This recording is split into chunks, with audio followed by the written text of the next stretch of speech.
chave mestra abriu um imenso cadeado, as correntes correram e ele foi de porta em porta abrindo. O guarda, quando viu aquilo, correu a ajudá-lo. E minutos depois, naquele corredor exíguo, estava 53 psicopatas esquizofrênicos que gritavam, pareciam monstros, jamais haviam cortado o cabelo ali 10 anos, 20 anos. Outros as unhas cravavam na pele, outros eram em estado deplorável. Então o médico, de pé defronte deles, que estavam todos hebetados, também não sabia o que fazer.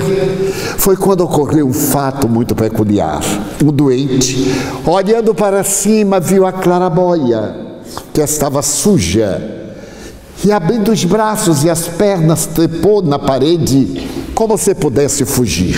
Era impossível, porque havia barras de ferro que defendiam a claraboia de qualquer evasão. Mas o homem continuou subindo, segurou as barras, oscilou no ar, limpou o vidro muito sujo e deu um grito: meu Deus, quanto é lindo um raio de sol! Eu já me havia esquecido da beleza de um raio de sol. Soltou-se e, ante o espasmo, a loucura de outros, ele foi se arrastando até o médico. Abraçou as pernas do médico e disse: doutor, muito obrigado. O médico começou a chorar. Dobrou-se, ergueu pelas axilas, abraçou aquele homem imundo e disse: sou eu quem te agradece. Eu tinha certeza que algum desses pacientes deve ter ficado curado automaticamente. Então sou eu quem te agradece provares a excelência da minha tese. Este médico chamava-se Felipe Pinel, a quem se deve a nova psiquiatria. A proposta de retirá-los desses hospitais cárceres foi tão notável que na Itália, em Roma, o doutor Chiarucci arrancou os pacientes do castelo de Sant'Angelo, perto da Catedral de São Pedro, e tirou-os daqueles pântanos imundos, dando-lhes a oportunidade de fazer tratamento. Em Londres, na Torre de Londres, submersa sob o rio Tamisa, um outro médico, também psiquiatra, libertou os primeiros pacientes portadores de esquizofrenia que passaram a merecer cuidados especiais da ciência. Foi assim que a ciência médica passou a entender melhor a nossa capacidade mental e as nossas possibilidades de transtorno emocional, de alienação mental. Na Odisseia, há um momento em que Odisseu refere-se a um personagem da grande obra como portador de melancolia. Esse personagem é alguém cuja vida foi descrita 700 anos antes de Cristo.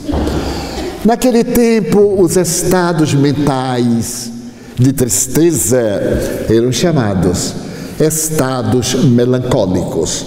Por exemplo, na Bíblia, o rei Davi era um desses portadores de transtorno melancólico. Tinha momentos em que ele se exaltava e tornava-se furibundo.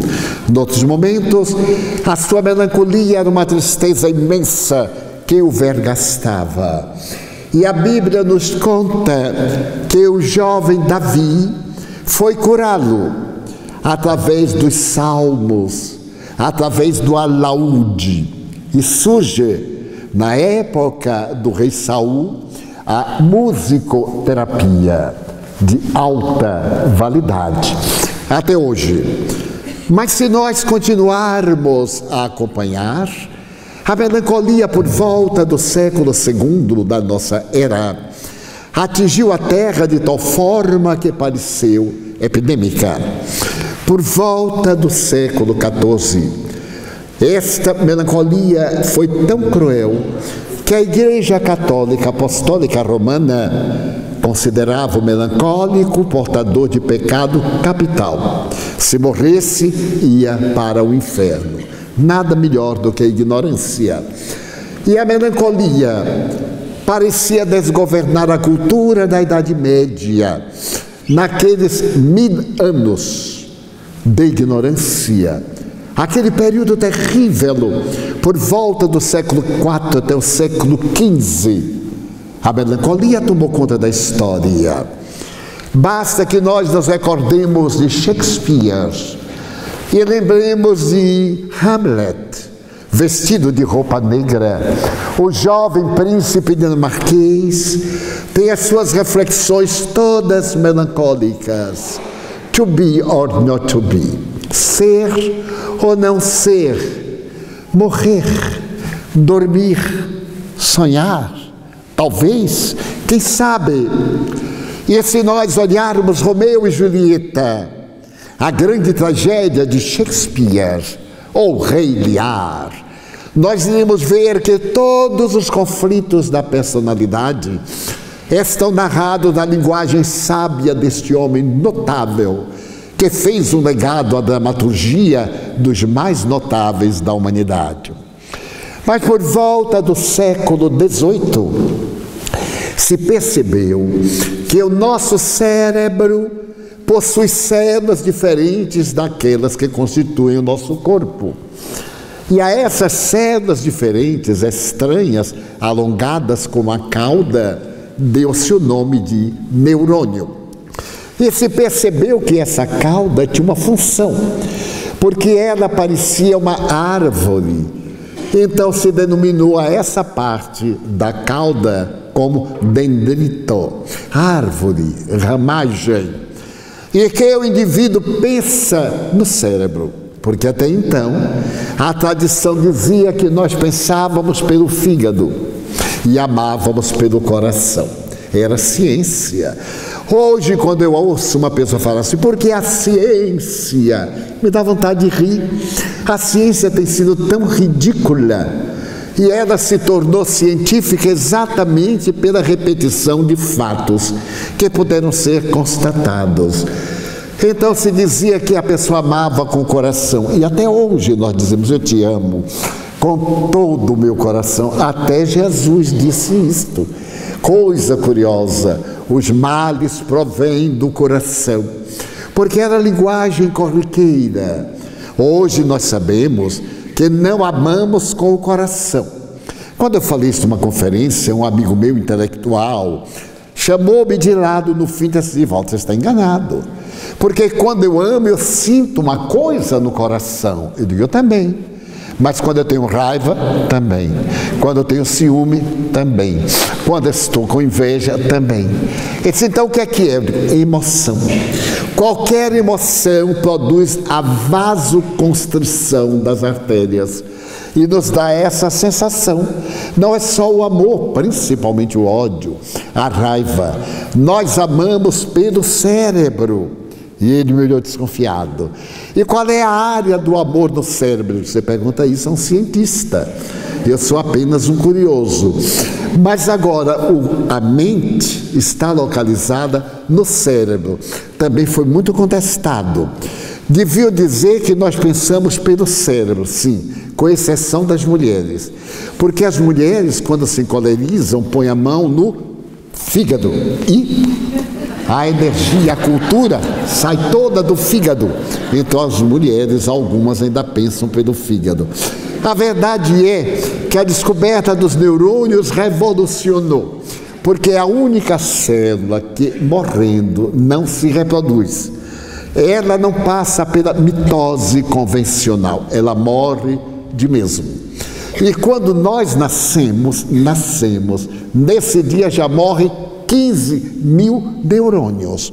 O que equivale a dizer que quando ele completa 40 anos já perdeu o neurônio à vontade, porque perde uma média de 15.000.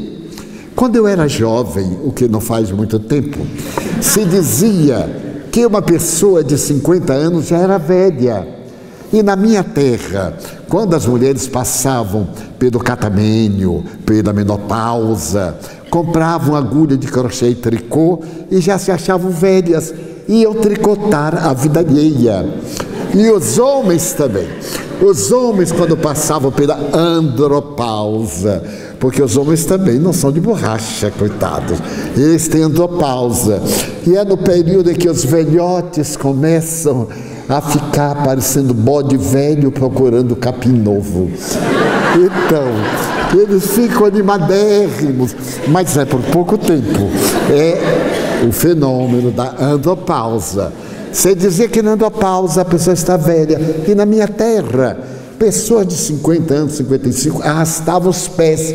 Eu tinha um medo de ficar velho, porque quando eu via aquela gente arrastando os pés, assim tudo velho, acabado, jogando dama, gamão, falando da vida alheia, eu digo, mas que destino. Em 1950, se constatou que nós não tínhamos somente 5 bilhões de neurônios, tínhamos 50 bilhões de neurônios. E morram os neurônios que quiserem, não fazem falta, porque os neurônios têm uma peculiaridade: os que vivem substituem os que morreram, como qualquer órgão duplo, um pulmão, um rim, um olho, um ouvido, substitui o outro. Mas mais tarde, nos anos 80, graças à cerebrologia, se descobriu que nós temos 100 bilhões de neurônios. E aqueles que morrem não fazem falta nenhuma. Então alguém me pergunta, por que a gente fica meio lerdo quando envelhece? Eu digo, isso é preguiça mental. A gente vai se achando que já se realizou, que já fez tudo, e vai se entregando. Eu estou apenas com 92 e não tenho medo nenhum. Ainda ontem eu fiz uma experiência. Eu vi na casa do Vitor, onde me hospedo, para azar dele, um livro muito interessante. Então, na ida de Lisboa ao Algarve, eu fui lendo o livro. E a característica da pessoa que perde a memória não é esquecer coisas do passado, não. É esquecer o que é que comeu ontem, com quem conversou hoje de manhã. Por incrível que pareça, são as lembranças atuais. Eu, então, hoje de manhã, disse assim, vamos ver como é que está esta cabecinha. E me lembrei de tudo. Era um livro sobre o padre Brunner, um notável pesquisador da parapsicologia, que constatou a imortalidade da alma e escreveu um livro soberbo, Os Mortos Vivem, Padre, da Igreja Católica em França, e era o reitor de uma universidade em Paris, na Rive Gauche.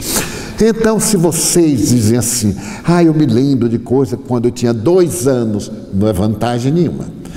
Agora, olha, ontem, me esqueci de ontem, me esqueci de anteontem. O primo Alzheimer está chegando. Tenho, portanto, muita consideração. Então, a ciência descobriu que este patrimônio é valiosíssimo e que nós deveríamos ter e manter agilidade mental. Os neurônios não envelhecem. Eles têm a tarefa de produzir aproximadamente 20 específicas expressões típicas da sua própria vida. Eles nos oferecem, por exemplo, a dopamina, essa substância, este hormônio que nos dá alegria. Uma pessoa alegre produz muita dopamina.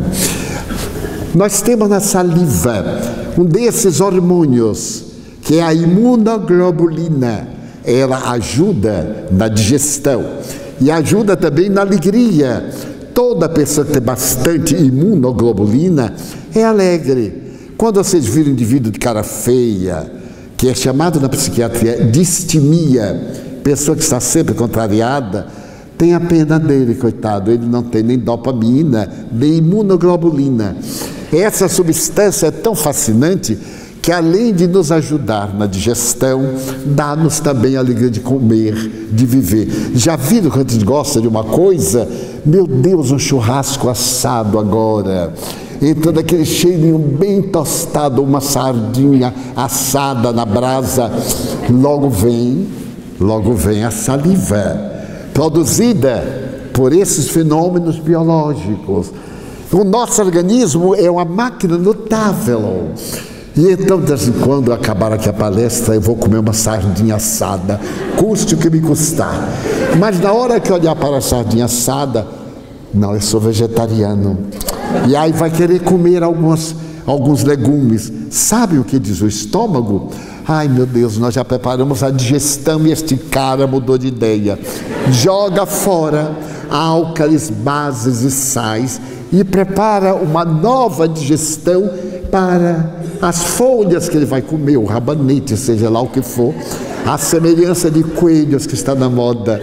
Todos hoje estamos um pouco coelhinhos e etc.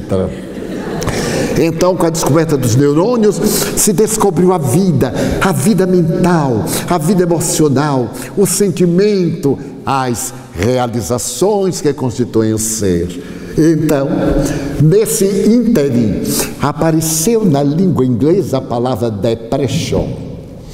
E depression, em latim, é deprimere. Deprimere significa puxar para baixo. É depressão. A depressão é semelhante